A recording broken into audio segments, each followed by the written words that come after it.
Let me start my brief remarks by saying that the need and call to rejuvenate and reinvigorate open and distance learning at Obafemi University, Ile-Ife, has lingered for long. So this summit is actually to bring this thought up. Where are we? Over the years, we've had wonderful people administer the Center for Distance Learning. They've done wonderful things in there.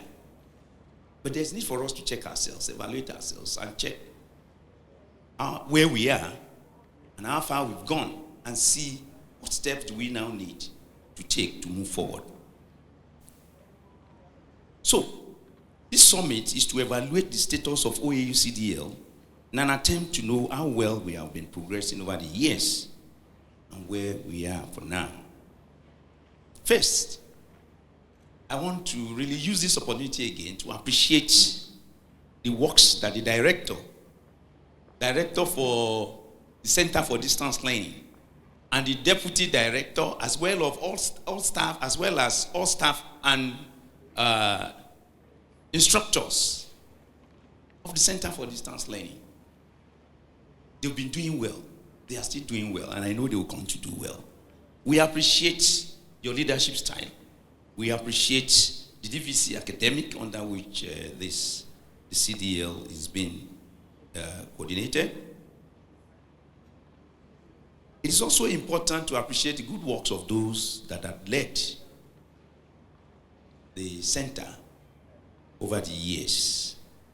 And I know that they will always be happy when they see that we are making progress at every point in time.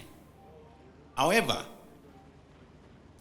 the concerted efforts of successive administration to diagnose the issues and prescribe remedies, the pace of growth has been frustratingly slow.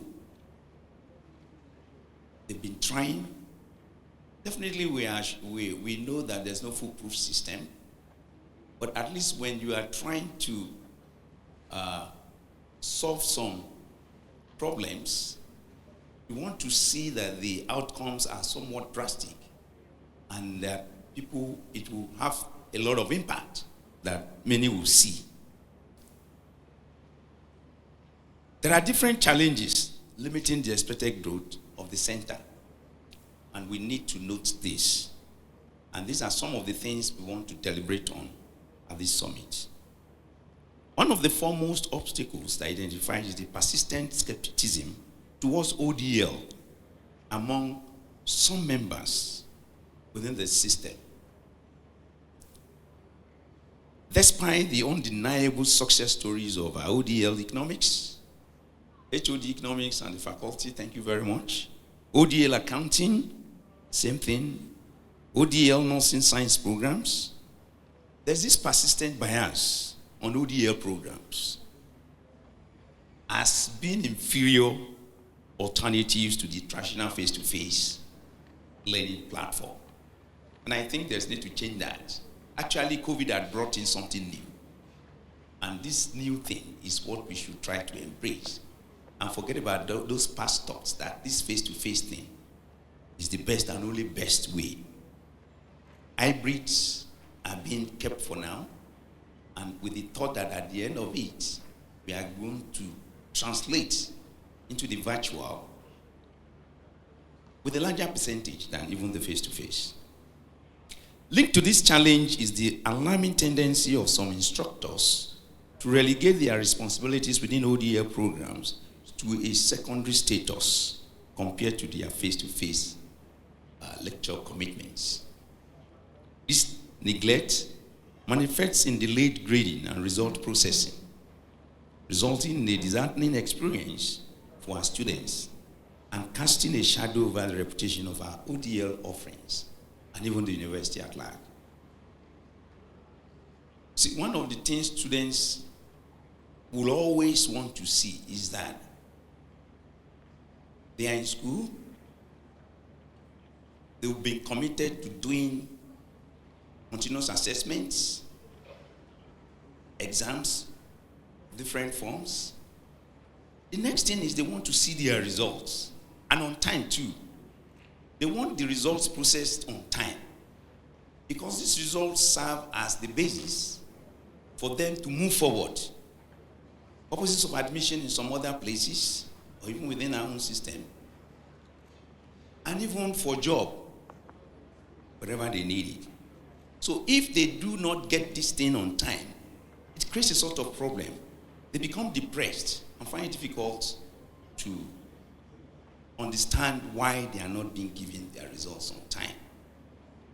So these are some of the things that we have to really discuss in this summit to see how best we could address this for us to move forward.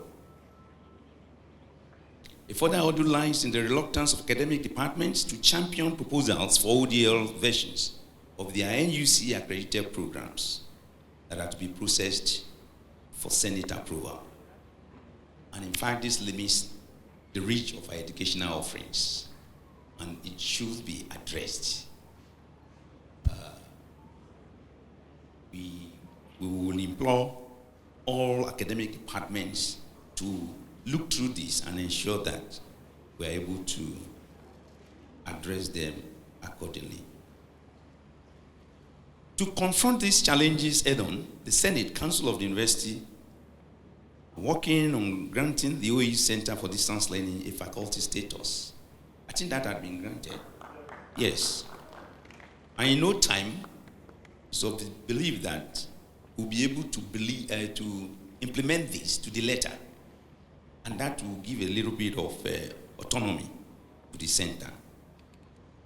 Well, it is against this backdrop that this ODL summit is convened to address these salient challenges.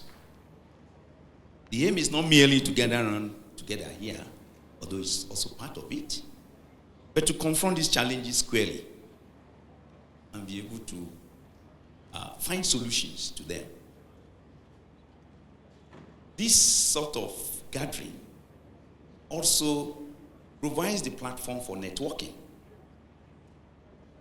provides the platform for us to be able to relate together, see what is happening in other climes, particularly that we have seasoned resource persons that will be speaking to us.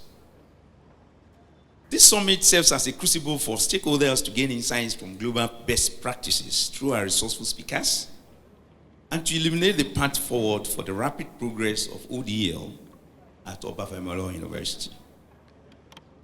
This cannot be done alone. Director alone cannot do it. It has to be a collective effort. So let us collectively acknowledge and embody the truth that ODL is not just the future of tertiary education, but a cornerstone of education itself. Let us pledge to infuse our ODL programs with the hallmark of excellence that defines OAU, both in breadth and depth. With the distinguished minds gathered here today, drawn from within and outside, I do not have any doubt that ODL at OAU will undergo a profound transformation. We have a better tomorrow for ODL. And with the prayers of the chairperson of the governing board of ODL, I stand on those prayers and pray that by God's grace, we'll continue to move forward there, overtaking those people that have been leading us before now. Unilag, don't worry, we are working together. After all, we gave you the VC. Don't worry, we are working together. So, the VCs, thank you very much, sir. We have about 6 VCs outside there, working just to promote the various institutions and then to promote the image of the university. Congratulate us now, madam. Thank you. I extend my heartfelt gratitude to each of you for your presence here today, because I know we are all very busy. We have our own programs, but you took this as a very, very important program, and so you are here. We appreciate you for this. So let us embrace the rally and rally round ourselves in ensuring that the outcry for improving OAU CDL becomes realistic in terms of the success stories that we'll be telling after today. You are all welcome and wish you all the best as you contribute to this important segment. Remain blessed. Thank you.